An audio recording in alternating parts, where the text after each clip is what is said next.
အားလုံးပဲမင်္ဂလာပါရှင်မြန်မာ First News Channel ကနေပြီးတော့ထိတ်တန့်သတင်းများကိုတင်ဆက်ပေးသွားမှာဖြစ်ပါတယ်အခုပထမဆုံးတင်ဆက်ပေးမယ့်သတင်းကတော့ဘူနာကာကိုနာမခါရှိအစစ်မြင့်ဆက်သွယ်ရေးတပ်တွင်စစ်ကြောရေးပွင့်နေအခြေအနေဆိုးဝါးတဲ့ဆွဲသတင်းကိုတင်ဆက်ပေးသွားမှာဖြစ်ပါတယ်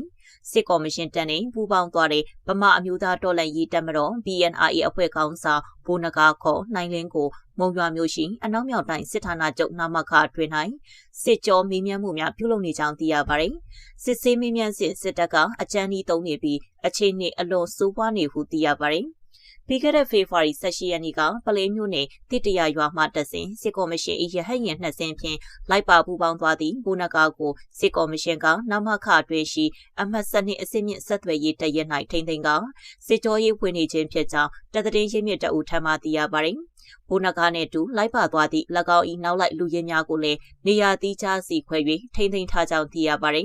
ဘူနာကာကိုပြည်သူ့စစ်ကောင်ဆောင်အဖြစ်ခန့်အပ်မည်ဆိုသည့်သတင်းများထွက်ပေါ်နေတော့လေမြေပြင်အခြေအနေတွင်မူတော်လှန်ရေးအင်အားစုများပေါ်မမှန်သတင်းများဖြန့်ဝေကစိတ်သက်စစ်စစ်ရေးလှုပ်ဆောင်ရန်အတွက်သာအသုံးချပွဲရှိကြောင်းစစ်တပ်သတင်းရင်းမြစ်ကဆိုပါတယ်သူကိုပြည်သူ့စစ်ပြန်ခန့်ဖို့ကတော့နေပါတယ်ငကူကလေးကသူကစစ်တိုက်ထားထက်အလူငွေကိစ္စတွေနဲ့အပြောတန်နေသူဖြစ်နေတော့တော်လှန်ရေးမကောင်းကြောင်းစစ်တပ်ကောင်းကြောင်းတွေကိုစိတ်သက်စစ်စစ်ရေးလှုပ်ခိုင်းမှုပဲရှိပါတယ်တိုက်ခိုက်ရေးသမားမဟုတ်ပဲအာသမားမှုအာနေပဲပြန်တိုက်ခိုက်လိမ့်မယ်လို့မှန်းဆရတယ်ဟု CDM ဗိုလ်ကြီးစင်ရောကသတင်းဌာနကိုပြောပါတယ်ဘူနာကာသည် BNRA တပ်ဖွဲ့တွင်ရှိလူသက်မှုမတိမ်မှုများနှင့်ပတ်သက်ပြီး NUG ကအရေးယူရန်ကြိုးပမ်းချိန်တွင်စတင်ပစ်ခတ်ခဲ့သဖြင့်တိုက်ပွဲဖြစ်ပွားခဲ့ခြင်းဖြစ်ပါသည်ထို့သောပစ်ခတ်မှုများစတင်ဖြစ်ပွားခဲ့သည့်ဖေဖော်ဝါရီ18ရက်တိုက်ပွဲပြီးနောက်တစ်ရက်တွင်ဘူနာကာသည်၎င်း၏ဇနီး2ဦးကလေးငယ်များနှင့်အတူအရေးကြီးသည့်ဗန္နာရေးမှုအပါအဝင်ခေါင်းဆောင်ပိုင်းတချို့ကိုပါခေါ်ဆောင်ကစစ်ကော်မရှင်နှင့်ပူးပေါင်းသွားခဲ့ခြင်းဖြစ်ပါသည်ဘူနာကာပူးပေါင်းသွားပြီးနောက်လက်ရှိတွင်စစ်ကော်မရှင်တပ်ကပလိန်းနယ်အတွင်းသို့စစ်တောင်းထိုးခြင်းနှင့်လေကြောင်းတိုက်ခိုက်မှုများကိုပုံမလှုပ်ဆောင်လာပါသည်ဘူနာကာ၏ BNRA တပ်ဖွဲ့ဝင်အချို့မှ NUG နှင့်လာရောက်ပူးပေါင်းမှုများရှိတော်လဲအချို့မှစစ်ကော်မရှင်ထံလိုက်ပါသွားကြောင်းသိရပါသည်ဆက်လက်ပြီးစစ်ကော်မရှင်၏အထူးရောက်ရွေးကောက်ပွဲတွင်အနိုင်ရခဲ့သည့်ကြံ့ခိုင်ရေးပါတီဖြင့်အစိုးရဖွဲ့မည်ဖြစ်၍လွှတ်တော်ခေါ်မီရက်ကြီးညာတဲ့ဆွဲသတင်းကိုတင်ဆက်ပေးသွားမှာဖြစ်ပါသည်အာနာသိန်းအုပ်စုသည်နိုင်ငံတကာနှင့်ပြည်သူလူထုကလက်ခံခြင်းမရှိသည့်2025-2026အတူရောက်ရွေးကောက်ပွဲကျင်းပပြီးနောက်အနိုင်ရ၎င်းတို့လက်ဝေခံကြံ့ခိုင်ရေးပါတီဖြင့်အစိုးရဖွဲ့မည်ဖြစ်၍လွှတ်တော်စည်းဝေးများခေါ်ယူသွားရန်အတွက်နေ့ရက်သတ်မှတ်ကြေညာလိုက်ကြောင်းသိရပါသည်လွှတ်တော်3ရက်ဖြစ်သောပြည်သူ့လွှတ်တော်အမျိုးသားလွှတ်တော်တိုင်းနယ်ပြည်နယ်လွှတ်တော်များကိုတတိယအကြိမ်အဖြစ်ယခုလာမယ့်မလ၌ပထမပုံမှန်အစည်းအဝေးများခေါ်ယူကျင်းပသွားမည်ဟုစစ်ကော်မရှင်ကယမန်နေ့ဖေဖော်ဝါရီ23ရက်တွင်ထုတ်ပြန်ပါသည်အဆိုပါထုတ်ပြန်ချက်အရလူမစုံတော့သည့်အမျိုးသားကာကွယ်ရေးနှင့်လုံခြုံရေးကောင်စီကာလုံအဖွဲ့ဝင်အမည်ခံပြည်သူ့လွှတ်တော်ဥက္ကဋ္ဌဦးတီခွန်မြတ်ကမလ16ရက်တွင်ပြည်သူ့လွှတ်တော်ခေါ်ယူမည်ဟုလက်မှတ်ရေးထိုးထုတ်ပြန်ထားပါသည်ထို့ပြင်အမျိုးသားတိုင်းနယ်ပြည်နယ်လွှတ်တော်များအတွက်စစ်ကောင်ဆောင်တိုးချက်ပြင်ဆင်ဖွဲ့စည်းထားသောကာလုံ၏စစ်ကော်မရှင်အမှုဆောင်ချုပ်အောက်လင်းတွေကလည်းမလ18ရက်နှင့်20ရက်၌ခေါ်ယူမည်ဟုလက်မှတ်ရေးထိုးထုတ်ပြန်ထားပါသည်မြန်မာနိုင်ငံတွင်စစ်အုပ်စုအလို့ကျတစ်ဖက်သက်ရေးဆွဲပြဋ္ဌာန်းထားသော2008ဖွဲ့စည်းပုံအခြေခံဥပဒေအရရွေးကောက်ပွဲများပြုလုပ်၍လွှတ်တော်ခေါ်ယူမှုသည်လက်ရှိထိ၄ချိန်တိုင်ရှိပြီဖြစ်တော်လဲ2020ရလကိုပယ်ဖျက်ထားခြင်းဖြစ်ပါသည်။ရှင်းတူစစ်ကော်မရှင်ပြုလုပ်မယ့်တတိယချိန်လွှတ်တော်များတွင်လည်း၎င်းတို့လက်ဝဲခံကြံ့ခိုင်ရေးပါတီမှအနိုင်ရအမှတ်339ဦးဖြင့်အများဆုံးနေရာယူမည်ဖြစ်သလိုရွေးကောက်ခံမဟုတ်သောတပ်ကိုယ်စားလှယ်25ရာခိုင်နှုန်းပါဝင်ရှိမည်ဖြစ်သည်။ဆက်လက်ပြီးစစ်တပ်တွင်ပြစ်ခတ်တပ်များပြန်ကြားနေရပြီးစစ်စေးရုံနှင့်နှီးစပ်သည့်ရွာများကိုစစ်တပ်မီးရှို့တဲ့ဆိုတဲ့သတင်းကိုတင်ဆက်ပြီးတော့မှဖြစ်ပါသည်။ရခိုင်ပြည်နယ်စစ်တွေမြို့နယ်အနီးတွင်စစ်ကော်မရှင်နှင့် AA တို့၏အပြန်အလှန်ပြစ်ခတ်တပ်များပြန်လည်ကြားလာရကြောင်းသိရပါသည်။ယနေ့ဖေဖော်ဝါရီ23ရက်နေ့လယ်ပိုင်းအချိန်ထိစစ်တွေမြို့အနီးမှန်စီကျေးရွာဘက်မှပြစ်ခတ်တပ်များထွက်ပေါ်လာပြီးဒရုန်းပြစ်ခတ်မှုများပါရှိကြောင်းသတင်းရင်းမြစ်ထံမှသိရပါသည်။စစ်တပ်စေယုံနှင့်နှီးတဲ့ရွာတွေကိုပြစ်ကွင်းရှင်းနေဆိုပြီးမီးရှို့တဲ့ပြစ်ခတ်တပ်တွေကတော့ဒီရက်ပိုင်းပြန်ကြားရတယ်မြို့ပြင်ဘက်လောက်ကပေါ်ဟုရခိုင်သတင်းရင်းမြစ်ကသတင်းဌာနကိုပြောပါရယ်အမြင့်ကျုံဝါဘိုနှင့်ပါတလိပ်ဘက်တွင်လက်နက်ကြီးပစ်ခတ်မှုများနေ့စဉ်နီးပါးရှိနေပြီးယခုရက်ပိုင်းတွင်မြို့နှင့်ပုံမနီကပ်လာကြောင်းသိရပါရယ်စစ်ကော်မရှင်ကပြီးခဲ့တဲ့ဖေဖော်ဝါရီ22ရက်နေ့တွင်တင်မုံတန်ကြီးပါကိုမိရှို့ဖျက်ဆီးခဲ့ရာနေအိမ်23လုံးခန့်မိလောင်ကျွမ်းသွားခဲ့ပါရယ်စစ်စေးရုံနဲ့အနီးတစ်ဝိုက်ရှိမောင်နီပြင်အောင်တိုင်ပလင်ပြင်ပြားလေချောင်းရေချမ်းပြင်စသည့်ကြီးပါများမှဒေသခံများကိုစစ်တွေမြို့အတွင်းကို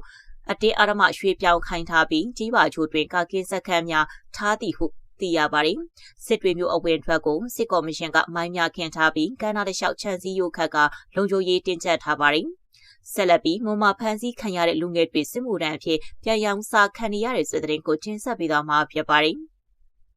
မွန်ပြည်နယ်မှာစစ်ကော်မရှင်တပ်နဲ့ရဲတပ်ဖွဲ့ကအကြောင်းပြချက်အမျိုးမျိုးနဲ့ဖမ်းဆီးထားတဲ့ဒေသတွေရှိလူငယ်တွေကိုစစ်မှုထမ်းအဖြစ်ပြန်ရောင်းစားနေတယ်လို့စစ်ကော်မရှင်နဲ့နှီးဆက်သူတွေကသတင်းဌာနကိုပြောပါတယ်။စစ်ကော်မရှင်ဟာပြည်내တွင်းမှာပြည်သူစစ်မှုထမ်းတင်နန်းတွေလဆယ်ဖွင့်လှစ်နိုင်ဖို့အတွက်တပ်ဆိုင်ရာအာဏာပိုင်အဖွဲ့တွေကိုနှီးလန်းမျိုးမျိုးနဲ့ဖိအားပေးနေတာပါ။အခုနောက်ပိုင်းမှာတော့စစ်ကော်မရှင်တပ်နဲ့တပ်ဖွဲ့ဝင်တွေဟာဒေသတွင်းကစစ်မှုထမ်းအကျုံးဝင်တဲ့လူငယ်တွေကိုနှီးလန်းအမျိုးမျိုးနဲ့ဖမ်းဆီးပြီးနောက်စစ်မှုထမ်းတပ်သားစုဆောင်းမှုတွေလှုပ်ဆောင်နေတာဖြစ်ပါတယ်။စစ်ကော်မရှင်တပ်နဲ့ရဲတပ်ဖွဲ့ဝင်တွေဟာဖမ်းဆီးထားတဲ့လူငယ်တွေကိုတပ်ဆိုင်ရာရက်ကွက်ကြီးပါအုပ်ချုပ်ရေးမှုတွေထံတအုပ်လျင်ငွေကျပ်350ကနေ380အထိတောင်းခံပြီးပြန်ရောင်းစားနေတယ်လို့ဆိုပါတယ်။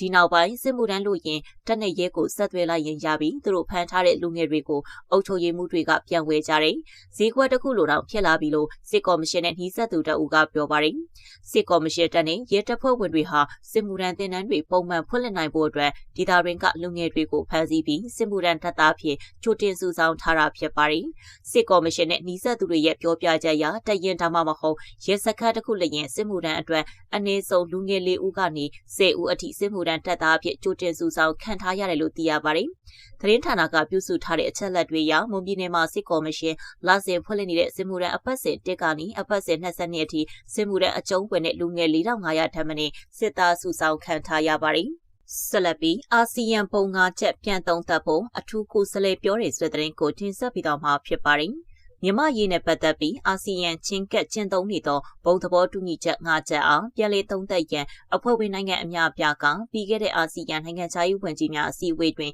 တင်ပြခဲ့ကြောင်းလက်ရှိအာဆီယံအလှည့်ကျဥက္ကဋ္ဌဖိလစ်ပိုင်နိုင်ငံခြားရေးဝန်ကြီးမာရီယာထရီဇာလာဇာရိုက Time PBSသတင်းဌာနနှင့်တွေ့ဆုံစဉ်ပြောပါတယ်။ဘုံသဘောတူညီချက်၅ချက်အားပြန်လည်သုံးသပ်ပြင်ဆင်ရန်အဖွဲ့ဝင်နိုင်ငံများကြောင့်သဘောတူညီမှုလိုအပ်မည်ဖြစ်ကြောင်းအကြမ်းဖက်မှုများချက်ချင်းရပ်တန့်ရေးနှင့်ထိရောက်သောလူသားချင်းစာနာထောက်ထားမှုအကူအညီများရရှိရေးတို့သည်အာဆီယံ၏မြန်မာနှင့်ထိတွေ့ဆက်ဆံရာတွင်အဓိကစံနှုန်းအဖြစ်ဆက်လက်တည်ရှိနေကြောင်းလည်း၎င်းကဆိုပါတယ်။ထို့ပြင်မြန်မာရေးနှင့်ပတ်သက်ပြီးအထူးကိုယ်စားလှယ်တအူခန့်အပ်တာဝန်ပေးနေသောအနေအထားမှာရေရှည်တည်တံ့သည့်အထူးကိုယ်စားလှယ်ရှာတူတစ်ခုဖန်တီးရန်စဉ်းစားနေကြောင်းလည်း၎င်းကပြောပါတယ်။အကြံဖတ်မှုများချက်ချင်းရပ်တန့်ရေးသက်ဆိုင်သူအလုံးပါဝင်သောဆွေးနွေးပွဲများကျင်းပရေးလူသားချင်းစာနာမှုအကူအညီများပေးရေးနှင့်အာဆီယံဥက္ကဋ္ဌ၏အထူးကိုယ်စားလှယ်ကသက်ဆိုင်ရာအစုအဖွဲ့များနှင့်တွေ့ဆုံဆွေးနွေးရေးတို့ပါဝင်သည့်ဘုံသဘောတူညီချက်၅ချက်အောင်စေအာနာသိမ့်ပြီး2လခန့်အကြာ2021ဧပြီလတွင်ဂျကာတာမြို့၌အာဆီယံခေါင်းဆောင်များကချမှတ်ခဲ့ခြင်းဖြစ်ပါတယ်။အာဏာသိမ်းစစ်ကောင်ဆောင်ကိုယ်တိုင်လက်မှတ်ထိုးသဘောတူခဲ့သောထိုဘုံသဘောတူညီချက်များအားအကောင့်ထဲပေါ်ရန်ပြက်ကွက်နေသည့်အတွက်စစ်ကောင်ဆောင်များကိုအာဆီယံထိပ်သီးအစည်းအဝေးနှင့်ဆက်ဆက်အစည်းအဝေးများတက်ရောက်ခွင့်ဆက်လက်ပိတ်ပင်ခံထားရပါတယ်။အာဆီယံ၏မြန်မာနိုင်ငံဆိုင်ရာအထူးကိုယ်စားလှယ်လည်းဖြစ်သူမာရီယာထရီဆာလာဇာရိုသည်မကြာသေးမီကနေပြည်တော်သို့လာရောက်ခါစစ်ကောင်ဆောင်များနှင့်တွေ့ဆုံခဲ့သည့်အပြင်အတိုက်ခံတော်လှန်ရေးအင်အားစုများနှင့်လည်းတွေ့ဆုံဆွေးနွေးမှုများပြုလုပ်ထားပါတယ်။